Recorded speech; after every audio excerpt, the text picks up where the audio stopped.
ఈ సైకిళ్ల పంపిణీ కార్యక్రమాన్ని కరీంనగర్ పార్లమెంట్లో తీసుకోవడం జరిగింది.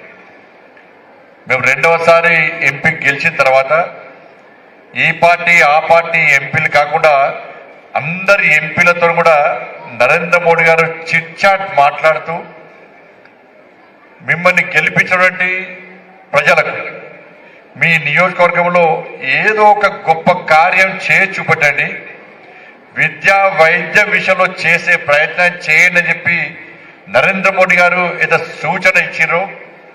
దాన్ని ఆలోచించిన తర్వాత ఏదో ఒకటి చేయాలని చెప్పి అనేక మందితో చర్చించిన తర్వాత ఈ సైకిళ్లను విద్యార్థులకు అందించాలని చెప్పి ఒక ఆలోచనతో ఈ కార్యక్రమాన్ని తీసుకోవడం జరిగింది.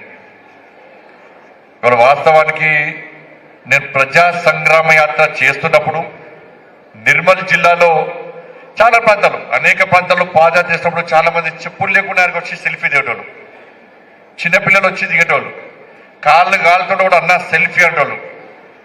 చాలా మందికి అప్పుడు పాదయాత్ర చేసినప్పుడు దాదాపు 5 నుంచి 10,000 మందికి చెప్పులు కొనిచ్చిన.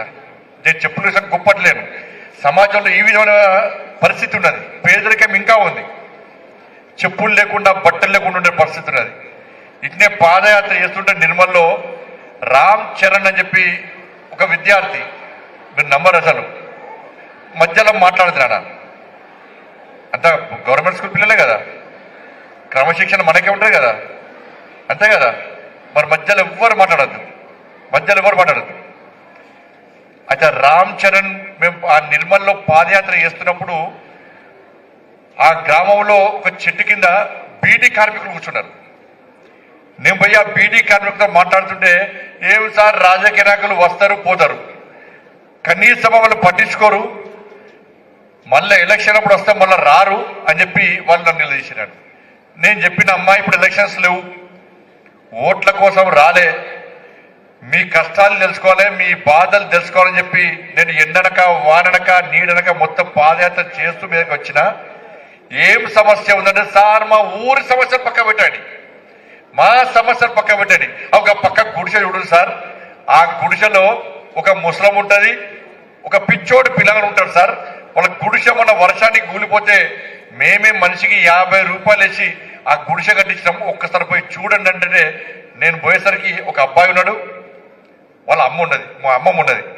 ఏందమ్మా నీ పేరు ఏం పేరు అంటే రామ్ చరణ్ అన్నాడు. వాళ్ళ అమ్మ, నువ్వు వెంటనే వాళ్ళ అమ్మమ్మ ఏమన్నది, మరి పిచ్చోడు సార్ అంటుంది వాళ్ళ అమ్మమ్మ. చూస్తట్లు లేడు కానీ పిచ్చోడు సార్ అంటున్నారు. అన్నకన్నా కొంచెం అబ్బాయితో మాట్లాడక, లేదు పిచ్చి కాదు మంచోడే అని చెప్పి వాళ్ళ అమ్మమ్మని బయటికి పంపించి ఆ అబ్బాయితో కూర్చొని మాట్లాడినా. నువ్వు స్కూల్కి పోతావా పోవంటే, నేను స్కూల్కి పోను సార్, డైరెక్ట్ నేను స్కూల్కి పోను సార్, పోను సార్ అంటున్నాడు.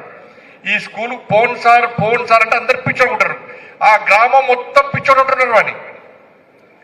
నేను మాత్రం దోస్తాను చేస్తాను, మెల్లమెల్లంగా వేరే విషయాలు మాట్లాడి మీ ఫ్రెండ్స్ పేరు చెప్పడమే అన్న. వాళ్ళ ఫ్రెండ్స్ పేరు చెప్పారు. మీ ఫ్రెండ్స్ నీతో బాగుంటారా అంటే బాగుంటారు అన్నాడు. నువ్వు నా దోస్తువా అంటే దోస్తు అన్నాడు. నువ్వు స్కూల్కి పోవాలంటే నీకు ఏం చేయాలి అన్న. నేను స్కూల్కి పోను సార్ అంటాడు.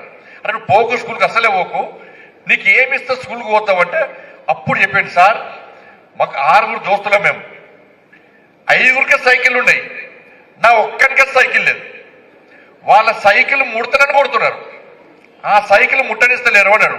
అప్పుడు అనుకున్నా, వీడికి సైకిల్ కొనిస్తే స్కూల్కి పోతాడు. అప్పుడు అడిగినా, మరి నీకు సైకిల్ కొనిస్తే స్కూల్కి పోతావు అంటే పోతా సార్ అన్నాడు. వెంటనే తీసుకపోయి సైకిల్ కొనిస్తాం, స్కూల్కి పోయిన. మళ్ళీ నిర్ణయం చేసుకుని ఏమైందంటే 2-3 సంవత్సరాలు స్కూల్కి పోయినట. ఇప్పుడు మన స్కూల్ బంద్ చేసినట, పెద్దోడు అయిపోయాడు. ఇప్పుడు ఇక నిన్న మా వాళ్ళకే చెప్పినా, నువ్వు మళ్ళీ పోవాలి, మీరు మళ్ళీ పోయి వాడు స్కూల్కి పోవాలంటే మళ్ళీ ఏం చేయాలి, మళ్ళీ వేస్తా, కానీ హెలికాప్టర్ కొనిమంటే కొని అని చెప్పినా అన్న. వాడిని మళ్ళీ ఏం కొనిస్తే స్కూల్కి పోతాడో మళ్ళీ పంపించాలి అని చెప్పించి నిన్న అయిపోయినా. మొదటిదాకా స్కూల్కి పోయాడు. అంటే సైకిల్ ఇచ్చేంత మాత్రం స్కూల్ కాదు, మనం ఏదో ఉడతా భక్తి మనం చేస్తుంది తప్ప అనేక కష్టాలు ఉంటాయి. ఫీజు కట్టాలి, బుక్స్ కొనియాలి, బట్టలు కొనియాలి. మీరు నంబర్, నిన్న నేను సైకిల్స్ ఇస్తున్నా, ఏడా హుజాబాద్లో సైకిల్స్ ఉంటుంటే స్టూడెంట్స్ వరకు బట్టలు లేవు. కాబట్టి ఆ విద్యార్థి సైకిల్ చూసిన తర్వాత నేను ఎట్టి మనం సైకిల్స్ కొనియాలనుకున్నా. ఈ లోపలనే గౌరవ కరీంనగర్ కలెక్టర్ గారు బేటీ బచావో బేటీ పడావో కార్యక్రమంలో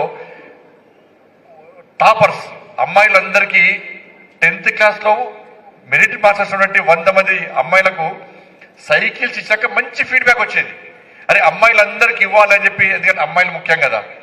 ఇలా నాకే ఆశ్చర్యం అనిపిస్తుంది, మీ సిద్దిపేటలో ఈ జిల్లాలో మన ఊకే ఆదర్శం ఎవరు కాదు. ఇలా 3 కలెక్టర్ గారు మహిళనే, అడిషనల్ కలెక్టర్ గారు మహిళనే, సిపిఆర్ మహిళనే, సిపిఆర్ కూడా మహిళనే.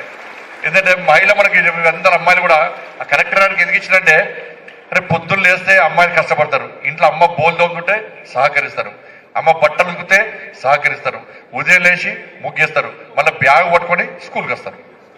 కష్టపడే వాళ్ళు అంటే అబ్బాయిలు కష్టపడతారు అనుకోరు, అమ్మాయిలు కష్టపడతారు ఎక్కువ, అబ్బాయిలు కూడా కష్టపడతారు. కాబట్టి ఆ కలెక్టర్ గారు చెప్పిన తర్వాత లేదు అమ్మాయిలకు అబ్బాయిలకు ఈ కరీంనగర్ పార్లమెంట్లో ప్రతి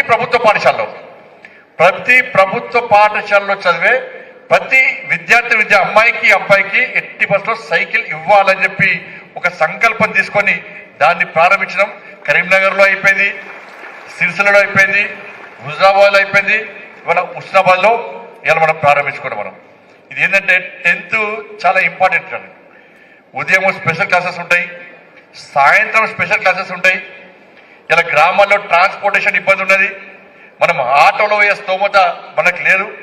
కాబట్టి ఇటువంటి పరిస్థితుల్లో మనం విద్యార్థులకు ఒక బర్డన్ తగ్గించాలి, ప్లస్ అటెండెన్స్ ప్రోత్సహించాలి, దాంతోపాటు అడ్మిషన్స్ మనం ప్రోత్సహించాలని చెప్పి ఒక ఆలోచనతో ఈ సైకిల్ ఇచ్చే కార్యక్రమాన్ని చేపట్టిన తర్వాత ఫస్ట్ కరీంనగర్లో వచ్చిన తర్వాత నాకే ఫీడ్బ్యాక్ బాగా వచ్చేది.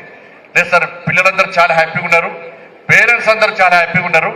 ఇలా నెక్స్ట్ ఇయర్ గవర్నమెంట్ స్కూల్లో 10th క్లాస్లో విపరీతమైన అడ్మిషన్స్ వచ్చే అవకాశం ఉందని చెప్పి వాళ్ళు చెప్పిన తర్వాత నేను చెప్పిన ఈ ఇయరే కాదు నెక్స్ట్ ఇయర్ కూడా ఇవాళ 9th క్లాస్ చదివే పిల్లలందరూ కూడా నెక్స్ట్ 10th రాగానే వాళ్ళకు కూడా సైకిల్స్ ఇస్తాం. నెక్స్ట్ 8th క్లాస్ వాళ్ళు 10th వస్తే వాళ్ళకు కూడా సైకిల్ ఇస్తాం. అందుకే ప్రభుత్వ పాఠశాలలో చదవండి, మీరు సైకిల్ పొందండి. బంపర్ ఆఫర్ కదా ఇది. మా ప్రభుత్వ పాఠశాల చదవటం చాలా గొప్పోళ్ళు. ఎందుకంటే మీకు చదువు చెప్పే ఉపాధ్యాయులు బీడీలు ఎంఈడీలు పెద్ద పెద్ద డిగ్రీలు చేసేటోళ్ళు మీకు చదువు చెప్తారు. ఇలా కొన్ని ప్రైవేట్ పాఠశాలలో వాళ్ళకు డిగ్రీ ఉండదు, ఎంఈడీ లేదు, బీడీ లేదు, ఏం లేదు, వాడు అన్ఎంప్లాయ్ అని చెప్పి ఏదో ఉద్యోగం ఇచ్చి వాళ్ళ చదువు చెప్పే ప్రయత్నం చేస్తున్నారు. కానీ ప్రభుత్వ పాఠశాలలో అన్ని డిగ్రీలు పొందినటువంటి ఉపాధ్యాయులు మీకు చదువు చెప్తున్నారు ఇవాళ. కాబట్టి ప్రభుత్వ పాఠశాల చదవటంలో గొప్పలు. మనకు ర్యాంకులు అవసరం లేదు. ఎందుకంటే రిజల్ట్స్ రాగానే 1 1 1 2 2 2 3 3 3 3 ఎవరికి వస్తాయి అవి? మనకు ర్యాంక్స్ వచ్చినా మనం పబ్లిసిటీ చేసుకోం. మనం ఎందుకు చేసుకోమంటే మనం ర్యాంకులు కొనుక్కుంటలేం, మనం ర్యాంకులను సాధిస్తున్నాం. ఇలా అనేక కార్పొరేట్ పాఠశాలలు చేస్తాయి, ర్యాంకులు కొనుక్కుంటున్నాయి. మీకు ఉదాహరణ చెప్తాను. నేను కరీంనగర్లో గీతాభవన్ స్వీట్ హౌస్ పోయినాను సార్. అప్పుడు కార్పొరేట్ ఉన్నప్పుడు ఒక ప్రైవేట్ పాఠశాలకు సంబంధించి ఒక కార్పొరేట్ పాఠశాలకు సంబంధించి ఒక పీటీ సార్ వచ్చాడు. అన్న నమస్తే అంటే నమస్తే, ఎదొచ్చినామంటే అన్న స్వీట్ వండుకుంటున్నా అన్నాడు. దేనికి అన్న ఈ పాకెట్స్ దేనికి? ఆ స్వీట్ ప్యాకెట్లు అంటే అన్న ఎల్లుండి 10th రిజల్ట్స్ వస్తున్నాయి, ఎల్లుండి 10th రిజల్ట్స్ వస్తున్నాయి, మా స్కూల్కు 6th ర్యాంక్ వస్తుంది అన్నాడు. ఎల్లుండి 10th రిజల్ట్స్ వస్తున్నాయి, మా స్కూల్కు 6th ర్యాంక్ వస్తుంది అన్నాడు. ముందు తెలుస్తుంది ఎవరికైనా? నేను అనుకున్నాను ఎట్లా తెలుస్తుందా అంటే లేదన్నా మాకు వస్తుందని అన్నాడు. నేను రిజల్ట్స్ రోజు చూస్తే నిజంగా స్కూల్కు 6th ర్యాంక్ వచ్చేది. ఆ ర్యాంకు సాధించినట్ట, ర్యాంక్ కొన్నట్ట, సాధించినట్ట కొన్నట్ట. ఆ ర్యాంకులు మనకు అవసరమా? మన పాఠశాల ఉపాధ్యాయులు లేస్తారా? మీ ప్రధానశాల కొనుక్కోమని చెప్తారా? ఏమంటారు? కష్టపడి చదువుకోండి, ర్యాంకులు పొందాలి, మంచి భవిష్యత్తును మనం నిర్ణయించుకోవాలి. వానే ఆదర్శం. ఇవాళ వీళ్ళ ఆదర్శం మనకు. ఇలా మీ సిద్దిపేట కలెక్టర్ గారు ఫస్ట్ వరకు గవర్నమెంట్ టీచర్ ఉండి ఆర్టీఓ వచ్చారు. కరీంనగర్లో చాలా మంచి సేవలు అందించారు. చాలా మంచి సేవలు అందించి కష్టపడి పైకి వచ్చి ఇవాళ జిల్లా కలెక్టర్ ఇవాళ సమాజానికి సేవలు చేస్తున్నారు. ఒక లక్ష్యం వరకు ఎస్ నేను కలెక్టర్ కావాలి, సమాజానికి సేవ అని చెప్పి ఒక లక్ష్యం ఎన్నుకొని వాళ్ళ టీచర్ నుంచి ఆర్డీఓ నుంచి కలెక్టర్ స్థాయికి వచ్చినట్టే ఎంత గొప్ప ఆలోచన ఒకసారి తీసుకోండి. మరి గరిమా అగర్వాల్ గారు ఫస్ట్ ఐపీఎస్ చేసిన వాళ్ళు, ఐపీఎస్ చేసిన ఐఏఎస్ కావాలనుకున్నారు. కానీ ఐపీఎస్ అయినంత మాత్రాన తృప్తి చెందలే. నా లక్ష్యం ఏంది? ఐఏఎస్ కావాలని చెప్పి కష్టపడి ఐపీఎస్ వస్తే కూడా వాళ్ళ మళ్ళీ కష్టపడి పనిచేసి మళ్ళీ గ్రూప్ రాసి మళ్ళీ ఐఏఎస్ అయ్యారు. వీళ్ళ ఆదర్శం మనకు. మీ సిపిఆర్ కూడా అంతే. మీ సిపిఆర్ కూడా ఒక వెటరీ డాక్టర్ అనక లేదు ఐపీఎస్ కావాలి, నేను ఐపీఎస్ అయి నేను పోలీస్ అయి ఈ సమాజాన్ని సేవ చేయాలని చెప్పి ఈ ప్రజలు రక్షించాలనే ఉద్దేశంతో వారు కూడా ఒక వెటరీ డాక్టర్ అయి ఇవాళ ఐపీఎస్ అయి మన సిపిఐ ఉంటారు. వీళ్ళందరూ ఆదర్శం మనకు. ఇలా బుక్స్ చూస్తాం మనం, ఇలా అంబేద్కర్ చరిత్ర తెలుసు.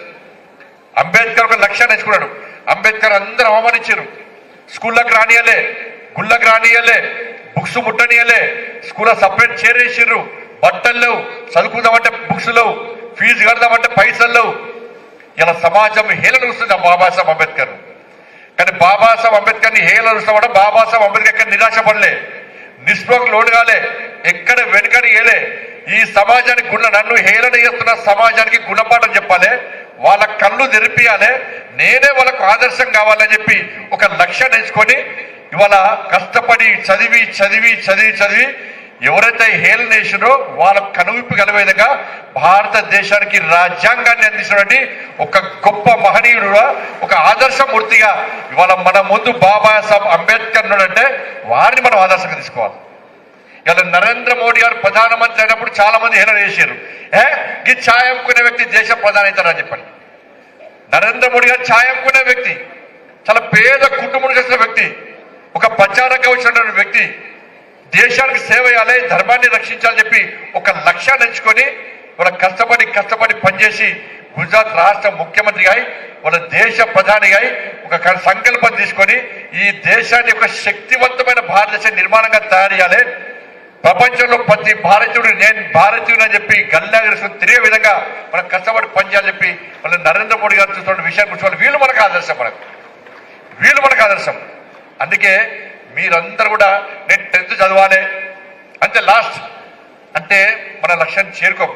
ఏదో లక్ష్యం, మనం చదువుకునే చదువు మన కుటుంబానికి ఉపయోగపడమే కాదు, చదువు దేశానికి సమాజానికి ఉపయోగపడే విధంగా ఉండాలి. అందుకే ర్యాంకుల కోసం పనిచేయకండి. మీరు ఉదయం లేచి బుక్స్ చదువుతూ ఉంటారు. మీరు ఆ బుక్స్ చాలా మంది ఆదర్శమూర్తులు మనకు రావడం వాళ్ళు ఆదర్శంగా తీసుకోవాలి. దాంతోపాటు ఇవాళ సైకిల్ ఇస్తున్నామంటే అది చిన్న గిఫ్టే సైకిల్ది. నేను మొన్న హుజాబాద్లో గిఫ్ట్ ఇచ్చిన తర్వాత సైకిల్ ఇచ్చినాక ఒక అమ్మాయి వచ్చేది. ఆ అమ్మాయి వచ్చి ఏడ్చింది నాతోని, అన్న మా నాన్న నాకు చిన్న గుడిసెలు ఉంటా, నేను మా నాన్న కూలి పని చేస్తాడు, మా నాన్నకే సైకిల్ లేదు, నాకు సైకిల్ వచ్చిందన్న. ఈ సైకిల్ తీసుకపోయి మా నాన్న రోజు కూలి అడ్డ మీద దించి నేను స్కూల్కి వస్తాను అని చెప్పాను. ఇంకో అమ్మాయి వచ్చింది, అన్న నేను 8th క్లాస్ నుంచి మా నాన్నని గిఫ్ట్ అడుగుతున్నా, కానీ మా నాన్నకు సైకిల్ కొనిచ్చేస్తూ మొత్తం లేదు, అందుకే కొనిచ్చలేడు. ఇవాళ మీ జీవితంలో మొట్టమొదటి మీ ఆస్తి ఈ సైకిల్, మీ బండి సంజయ్ అన్న మోడీ గిఫ్ట్గా మీకు ఇస్తుంది. ఇవాళ మొట్టమొదటి ఆస్తి మీకు ఇది. ఇవి మామూలుగా బ్రాండెడ్ సైకిల్స్ అవన్నీ కూడా. కాబట్టి మీరందరూ కూడా పొద్దు లేచి బుక్స్ చదువుతాం. మనం బుక్స్ చదువుతున్నప్పుడు మీ అమ్మా నాన్న మీకు కళ్ళ రావడాలి, మీ అమ్మా నాన్న కష్టపడే కష్టం ఆ బుక్స్ రావడాలి. తల దించుకొని చదవండి, తల దించుకొని కష్టపడి చదివితే భవిష్యత్తులో తల ఎత్తుకొని సమాజంలో గర్వంగా నివసించే పరిస్థితి వస్తుంది. వాళ్ళు మరి మీ చదువు సమాజానికి ఉపయోగపడాలి. మంచి ఆలోచన చదవండి, లక్ష్యాన్ని ఎంచుకోండి, ఒక ప్రణాళిక తయారు చేసుకోండి, ఒక కష్టపడి కసిని పెంచుకోండి మీరు చదవాలని చెప్పి. అట్లా మీరు కష్టపడి పనిచేసే ప్రయత్నం చేయండి. ఎందుకంటే కేంద్ర ప్రభుత్వం ఇవాళ మీరు గత ప్రభుత్వం ఏం చేసిందంటే దేశంలో ఈ విద్య కోసం కేవలం 68,000 కోట్ల రూపాయలు మాత్రమే విద్యకు బడ్జెట్ కేటాయించింది. కానీ నరేంద్ర మోడీ గారి ప్రభుత్వం వచ్చిన తర్వాత 128,000 కోట్ల రూపాయలను వాళ్ళ విద్య కోసం కేటాయించిన ప్రభుత్వం మోడీ గారి ప్రభుత్వం. వాళ్ళ ఈ 11 సంవత్సరాల్లో 8 లక్షల కోట్ల రూపాయలను విద్య కోసం కేటాయించిన ప్రభుత్వం నరేంద్ర మోడీ ప్రభుత్వం. ఇవాళ మీరు సైనిక్ స్కూళ్ళు కానీ, కేంద్రీయ విద్యాలయాలు కానీ, నవోదయ పాఠశాలలు కానీ, ఏకలవ్య పాఠశాలలు కానీ ఇవన్నీ కూడా ఏర్పడేసి విద్యార్థులకు ఒక క్రమశిక్షణ, దేశభక్తి, విద్యను అందించాలన్న ఒక లక్ష్యంతో మనం ముందు ప్రయత్నం చేస్తున్నాం. కాబట్టి ఈరోజు ఈ సైకిళ్ల పంపిణీ కార్యక్రమాన్ని మనం ముందు తీసుకుపోయే ప్రయత్నం చేస్తున్నాం. కాబట్టి ఈ సైకిళ్లను మనం చాలా జాగ్రత్తగా ఇలా మొన్న కూడా ఇక్కడ పొన్నం ప్రభాకర్ గారు, స్థానిక ఎమ్మెల్యే పొన్నం ప్రభాకర్ గారు కూడా ఒక మంచి కార్యక్రమం, ఇది ప్లాస్టిక్ ను నిషేధించాలి తన నియోజకవర్గంలో అని చెప్పి స్టీల్ బ్యాంక్ గవర్నర్ గారి యొక్క స్వహస్తాల మీదుగా ప్రారంభించడం ఒక మంచి కార్యక్రమం. రాజకీయాలు ముఖ్యం కాదు.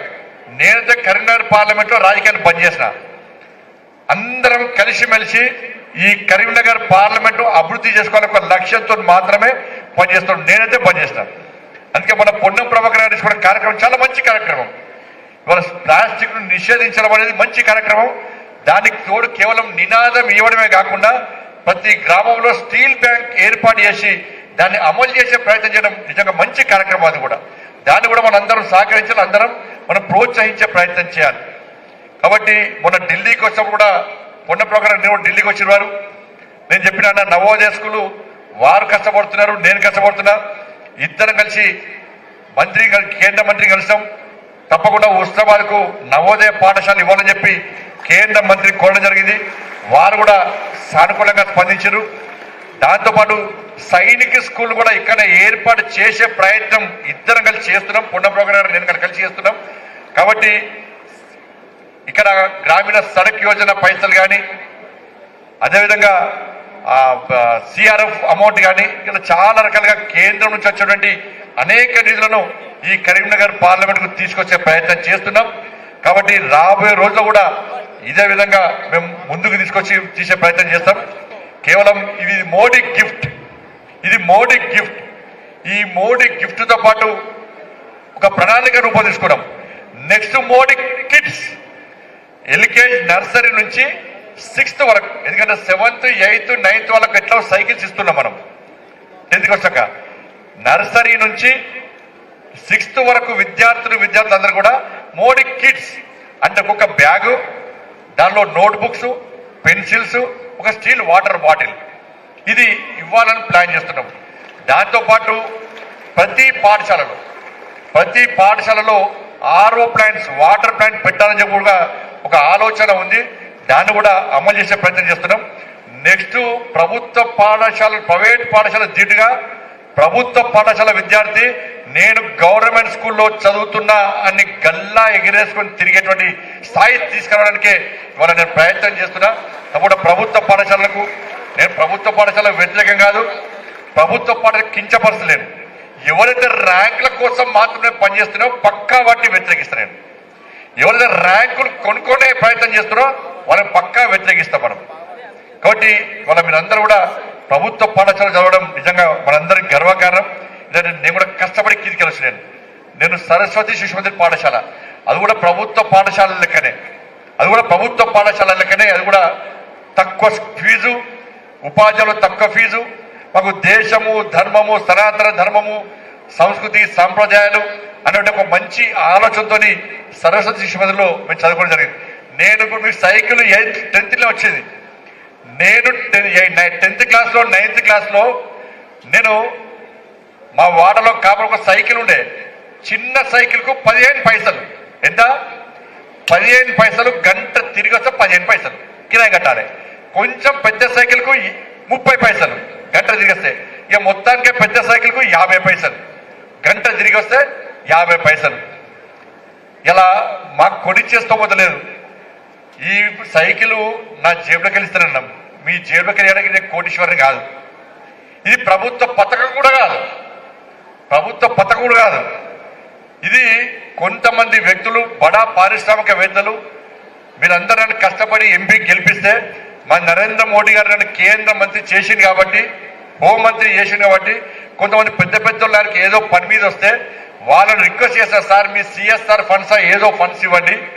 నేను కరీంనగర్ పార్లమెంట్లో విద్యార్థులకు 10th క్లాస్ చదివే విద్యార్థులందరూ కూడా సైకిల్స్ ఇస్తున్నా, సహకరించండి. ఆ పెద్ద వాళ్ళు మనకు సహకరించారు కాబట్టి వాళ్ళ సైకిల్స్ ప్రతి విద్యార్థికి ఎక్కడ మాకు సైకిల్ రాలేదు అనదు, అందరికి ఇస్తాం. 10th క్లాస్ చదివే ప్రతి విద్యార్థికి పక్కా సైకిల్ ఇస్తాం. ఇది డిఓ గారు, ఎంఈఓ గారు, ఉపాధ్యాయులు వాళ్ళ ద్వారానే ఇచ్చే ప్రయత్నం చేస్తున్నాం. కాబట్టి మీరందరూ కూడా రాబోయే భవిష్యత్తు నిర్ణయించుకోండి. మంచి ఆలోచనతో మీరు ముందు పోయే ప్రయత్నం చేయండి. మీరు చదువుకున్న చదువు సమాజానికి ఉపయోగపడే విధంగా మీరు ప్రయత్నం చేయండి. మీ పేరెంట్స్ ఏవైతే అనుకున్నారో వారి లక్ష్యాలకు అనుగుణంగా మీరు ముందు పోయే ప్రయత్నం చేయండి. మీ అందరూ ఒక మంచి భవిష్యత్తును నిర్ణయించుకోవాల్సిందిగా మీ అందరికీ విజ్ఞప్తి చేస్తూ, తప్పకుండా రాబోయే రోజుల్లో మీరు పక్కా సక్సెస్ కావాలని, సక్సెస్ అవుతారని చెప్పి మీరు అనుకున్న లక్ష్యాన్ని చేరుకోవాలని చెప్పి మీ తల్లిదండ్రుల ఆశలు మీరు నెరవేర్చాలని చెప్పి మీరు మీ కుటుంబాలు నిండు నూరేళ్లు ఆయురారోగ్యాలతో ఉండాలని చెప్పి ఆ శక్తిని ఆ ఆలోచనను ఆ ఆశీర్వాదాన్ని ఆ తల్లి అమ్మవారు మీకు అందించాలని చెప్పి మనస్ఫూర్తిగా విజ్ఞప్తి చేస్తూ ఈరోజు కార్గిల్ దివస్ ఇలా కార్గిల్ దివస్ ఈరోజు ఇలా పాకిస్తాన్ వచ్చి కార్గిల్లో మన సైనికులను హతమార్చిన తర్వాత అప్పుడు అటల్ బిహారీ వాజ్పేయి గారి గవర్నమెంట్ వెంటనే పోయి పాకిస్తాన్ లోపల చొరబడి వాళ్ళని ఏ విధంగా స్థాయిక స్థావరాలను హతమార్చిందో ఒక్కసారి మనం గుర్తుంచుకోవాలి. ఆ అమరుల యొక్క త్యాగాలను ఎప్పుడు ప్రభుత్వం వృధా చేయాలి. మొన్న తెలుసు సింధూర్ తెలుసా సింధూర్లో ఏం జరిగింది తెలుసు కదా. నీ మతమేందిరా అని చెప్పి హిందూ అని చెప్తే కాల్చి చంపేసిండు, అవునా కదా. కానీ నరేంద్ర మోడీ గారు ఏం చేసిర్రు, మన సైనికులు ఏం చేసిర్రు, అరే నువ్వు మావోలను చంపుతావు వారం అడ్డ మీదకి వచ్చని చెప్పి మళ్ళా ఇక్కడి నుంచి మన సైనికులు పోయి పాకిస్తాన్ లోపల వాళ్ళ ఇంట్లో చొరబడి 20 నిమిషాల్లో మన శత్రు స్థావరాలన్నింటినీ కూడా మిలిటరీ స్థావరాలను దెబ్బతీసి వచ్చినటువంటి వీర సైనికులు మన సైనికులు. ఎక్కడ వణికిపోయే ప్రసక్తి లేదు. ఆ రోజు దేశం అంతా ఒక్కటైంది, దేశం మొత్తం ఒక్కటైంది. మొన్న కూడా పాకిస్తాన్ యొక్క కుట్రలను ప్రపంచానికి చెప్పాలనే ఆలోచనతో అన్ని పార్టీలకు సంబంధించిన పార్లమెంటు సభ్యులు ప్రపంచం అంతా తిరిగి పాకిస్తాన్ ఈ విధంగా కుట్రలు చేస్తున్నది, మా దేశాన్ని నాశనం చేయడానికి ప్రయత్నం చేస్తున్నది, పాకిస్తాన్ టెర్రరిస్టు దేశం అని చెప్పి అన్ని పార్టీలకు సంబంధించిన ఎంపీలు ప్రపంచం అంతా చెప్పొచ్చారు. కాబట్టి ఇటువంటి దేశ రక్షణ విషయంలో ఏ రాజకీయాలకు తావు లేకుండా మనం కాపాడుకునే ప్రయత్నం చేస్తున్నాం. అటువంటి వీర సైనికులకు మనం హ్యాట్స్ ఆఫ్ సెల్యూట్ చేయాలి. ఎవరైతే త్యాగం చేసిండ్రో వాళ్ళను స్మరించుకోవాల్సిన బాధ్యత ఈరోజు కార్గిల్ దివస్ సందర్భంగా ఉంది. కాబట్టి వాళ్ళను మనకు ఆదర్శంగా తీసుకొని ముందుకు వస్తుందిగా మీ అందరికీ విజ్ఞప్తి చేస్తూ, వర్షం పడుతుంది అందుకే సైకిల్ అన్ని కూడా మీ స్కూల్కే పంపిస్తాం. ఈ సైకిళ్ళు బ్రాండెడ్ సైకిల్స్ మనం చాలా జాగ్రత్తగా ఉపయోగించుకోవాలి. పోయేటప్పుడు లెఫ్ట్ సైడ్ పోవడం, వచ్చేటప్పుడు రైట్ సైడ్ రావడం, ఇంట్లో చిన్నపిల్లలకు సైకిల్ ఇవ్వకుండా. ఇంకొకటి ముఖ్యమైన విషయం ఏంటంటే మనం కొత్త కారు కొన్నా కూడా ఒక 1 month తర్వాత సర్వీసింగ్ చేసుకుంటాం. మనం ఈ సైకిల్ కూడా ఒక 15 days తర్వాత స్క్రూస్ బుల్లెట్లను లూజ్ అయిపోతాయి. కాబట్టి 15 days తర్వాత మళ్ళీ ఒక్కసారి దాన్ని సర్వీసింగ్ చేసుకోవాలి. ఎందుకంటే చాలా మంది ఏంటంటే చిన్న నట్టులు కానీ సైకిల్ క్వాలిటీ లేదు కావచ్చు అంటారు. ఇది బ్రాండెడ్ సైకిల్ కాబట్టి ఒక 15 days తర్వాత మళ్ళీ ఒక్కసారి సైకిల్స్ తీసుకుపోయి మీ సైకిల్ మళ్ళీ ఒకసారి సర్వీసింగ్ చేసుకునే ప్రయత్నం చేయండి. సైకిళ్లను ఎలాంటి ప్రమాదాలకు గురి కాకుండా మంచిగా వాడుకోండి. ఇంకా రాబోయే రోజుల్లో ఇంకా మంచి గిఫ్ట్